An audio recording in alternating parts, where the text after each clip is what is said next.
தமிழ் உறவுகள் அனைவரும் நம்பிக்கை குரல் சேனலுக்கு அன்புடன் வரவேற்கிறேன். இன்றைக்கி நம்ம வேலைவாய்ப்பு செய்திகளில் ரயில்வே துறையிலேருந்து வந்திருக்கக்கூடிய 368 செக்ஷன் கண்ட்ரோல் காலி பணியிடத்தை பற்றி தான் பார்க்க போகிறோம். இதுக்கான குவாலிஃபிகேஷன் எனி டிகிரி. வாங்க வீடியோக்குள்ளே போகலாம். இந்த ரயில்வேயில் உள்ள 368 செக்ஷன் கண்ட்ரோல் காலி பணியிடங்களுக்காக ஜாப் கொடுத்துருக்காங்க. ஸோ இதுக்கான குவாலிஃபிகேஷன் எனி டிகிரின்னு மென்ஷன் பண்ணியிருக்காங்க. ஓகே, ஸோ இந்த ஜாப்புக்கான கல்வி தகுதி என்ன, சம்பளம், காலி பணியிடங்கள் என்னங்கிறத பார்ப்போம். இது முற்றிலும் ரயில்வே ரெக்ரூட்மெண்ட்லேருந்து கொடுத்துருக்காங்க. மத்திய அரசு வேலை. மொத்த பணியிடங்கள் 368. இந்தியா முழுவதும் வேக்கன்சி ஜாப் ஃபில் பண்ணான்னு சொல்லியிருக்காங்க.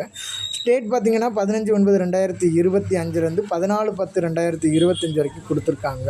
ஸோ என்ன ஜாப் பார்த்திங்கன்னா செக்ஷன் கண்ட்ரோலர் 368 போஸ்ட்டு.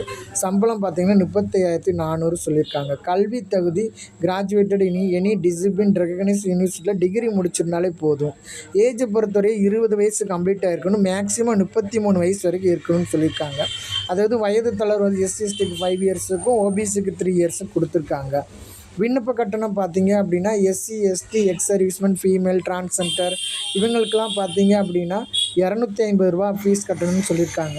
ஸோ இந்த 250 ரூபா ஃபீஸுமே கம்ப்யூட்டர் பேஸ்டு டெஸ்டம் எழுதிய பிறகு முழு பணமும் திருப்பி கொடுக்கப்படும்னு சொல்லியிருக்காங்க. இதே அதர் கம்யூனிட்டிக்கு பார்த்தீங்க அப்படின்னா 500 ருபீஸ் எக்ஸாம் ஃபீஸ் கட்டணும். இந்த 500 ருபீஸில் கம்ப்யூட்டர் பேஸ்டு டெஸ்டம் முடித்ததுக்கப்புறமா 400 ருபீஸ் திருப்பி அளிக்கப்படும் அப்படிங்கிறதையும் சொல்லியிருக்காங்க. ஓகே, இந்த ஜாப்புக்கு எப்படி செலெக்ஷன் பண்ணுவாங்க, அதாவது தேர்வு செய்யும் முறை பார்த்தீங்க அப்படின்னா கம்ப்யூட்டர் பேஸ்டு டெஸ்ட் இருக்கும். ரெண்டாவது மெடிக்கல் எக்ஸாமினேஷன், லாஸ்ட்டாக டாக்குமெண்ட் வெரிஃபிகேஷன் சொல்லியிருக்காங்க. ஸோ முக்கியமான டேட் கொடுத்துருக்காங்க 15/9/2025 14/10/2025 வரைக்கும் கொடுத்துருக்காங்க. ஓகே, இந்த ஜாப்புக்கு நம்ம எப்படி விண்ணப்பிக்கணும்னு பார்த்தீங்கன்னா www.rrp.apply.gov.in அப்படிங்கிற இணையதள முகவரியில் தான் போய்ட்டு நம்ம அப்ளை பண்ணணும். ஓகே, ஸோ இது அஃபீஷியலாக கொடுத்துருக்கக்கூடிய notification government of India ministry of ரயில்வேஸ்லேருந்து கொடுத்துருக்காங்க. ஸோ இந்த ரெக்ரூட்மெண்ட் டீட்டெயில்ஸ் பூராமே இதில் கொடுத்துருக்காங்க. ஸோ எத்தனை ஜாப் வேக்கன்சி கொடுத்துருக்காங்க, என்ன ஜாப்புக்கான வேக்கன்சி கொடுத்துருக்காங்க அப்படிங்கிறதெல்லாம் இந்த பிடிஎஃப்பில் நமக்கு தெளிவாக மென்ஷன் பண்ணியிருக்காங்க. ஸோ இங்கே பார்த்தா நமக்கு தெரியும் government of India ministries of railway recruitment அப்படின்னு கொடுத்துருக்காங்க. ஸோ முக்கியமான இம்பார்ட்டன்ட் டேட்ஸ் எல்லாம் கொடுத்துருக்காங்க. நமக்கு லாஸ்ட் டேட் பார்த்திங்கன்னா 14/10/2025 இந்த ஜாப்புக்கு நம்ம அப்ளை பண்ணிக்கணும். லாஸ்ட் டேட் அது வரைக்கும் கொடுத்துருக்காங்க. ஸோ முக்கியமான பார்த்திங்க அப்படின்னா நம்ம கண்டிப்பாக ஆன்லைனில் தான் இதை நம்ம அப்ளை பண்ணணும். ஸோ இந்த ஆன்லைனில் அப்ளை பண்ணதுக்கப்புறம் தான் இந்த டேட் இது அஃபிஷியல் கொடுத்துருக்கக்கூடிய வெப்சைட்டு. ஸோ இதில் நோட்டிஃபிகேஷன் கொடுத்துருக்காங்க. இதை நம்ம கிளிக் பண்ணோம் அப்படின்னா அப்ளை அப்படிங்கிறத கிளிக் பண்ணணும். ஸோ நியூ டேப் ஓப்பன் ஆகிடும். ஸோ இதில் ஆல்ரெடி ரிஜிஸ்டர் பண்ணியிருந்தேன்னா ஆதார் வச்சு லாகின் பண்ணிக்கலாம், அல்லது ஆர்ஆர்பி அக்கௌண்ட் வச்சு லாகின் பண்ணிக்கலாம். அப்படி இல்லைன்னா கிரியேட் அக்கௌண்ட்.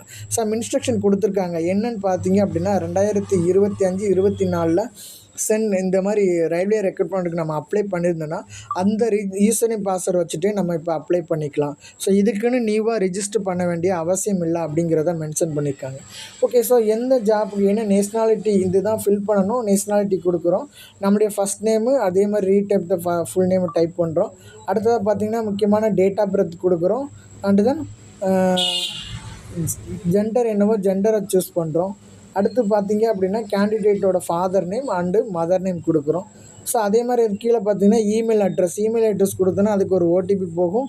அந்த ஓடிபியை நம்ம ஃபில் பண்ணுற மாதிரி இருக்கும். ஸோ அதே மாதிரி மொபைல் நம்பர் கொடுத்தோன்னா அதுக்கு ஒரு ஓடிபி போகும். அதுவும் நம்ம ஃபில் பண்ணுற மாதிரி இருக்கும். ஸோ ஃபைனல் பார்த்திங்க அப்படின்னா கீழே கொடுத்துருக்காங்க நம்ம டாக்குமெண்ட் அப்லோட் பண்ணுறது ஆதார் கார்டு லிங்க் பண்ணி கொடுக்குறோமா அல்லது டிஜிலாக்லேருந்து அப்லோட் பண்ணமான்னு இருக்குது.